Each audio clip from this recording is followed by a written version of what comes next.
बघा नीट. उपमुख्यमंत्री सुनेत्रा पवार यांचा आज बारामतीमध्ये पहिला जनता दरबार. अजित पवारांप्रमाणे सकाळीच कामाला सुरुवात.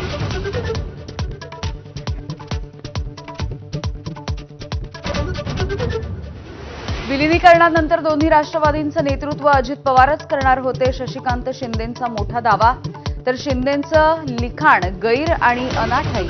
तटकरेंचा पलटवार. राष्ट्रवादीच्या अध्यक्षपदाची प्रक्रिया 2 आठवड्यामध्ये पार पडणार. अन्न आणि औषध प्रशासनाचा लिपिक 35,000 रुपयांची लाच घेताना रंगेहात ताब्यात. लाच प्रकरणासोबत संबंध आला तर राजीनामा देईल. अन्न आणि औषध प्रशासन मंत्री नरहरी झिरवळ यांचा पवित्रा. मुख्यमंत्री देवेंद्र फडणवीस यांचा पुन्हा एकदा दिल्ली दौरा. भाजप राष्ट्रीय अध्यक्ष नितीन नवीन यांची घेतली भेट. एकाच आठवड्यामधल्या 2 दौऱ्यांमुळे चर्चांना उधाण. काटामारी करणाऱ्या साखर कारखान्यांना दणका. कारखान्यांवरील वजन काटे आता सरकारी सर्व्हर सोबत जोडणार.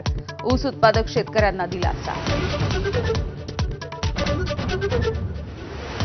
पंतप्रधान नरेंद्र मोदींचा आसाम दौरा. 5,500 कोटी रुपयांचं पॅकेज दिलं जाणार. विमानांच्या धावपट्टीसारख्या हायवेचं उद्घाटन करणार. गृहमंत्री अमित शहा देखील पॉंडिचेरीच्या दौऱ्यावर.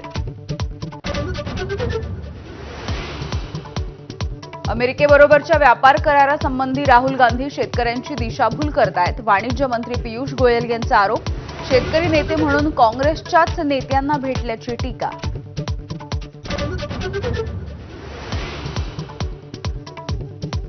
बांगलादेशमध्ये 17 वर्षांच्या नंतर पुन्हा एकदा बांगलादेश नॅशनलिस्ट पक्षाची सत्ता. पक्षाचे अध्यक्ष तारिक रहमान यांचं पंतप्रधान नरेंद्र मोदींकडून अभिनंदन.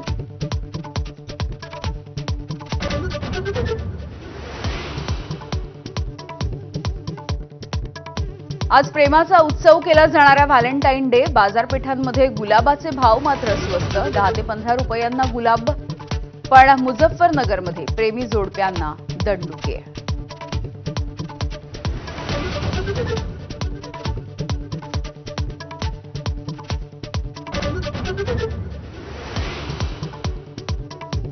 नमस्कार, सुप्रभात. मी यामिनी दळवी. बुलेटिनमध्ये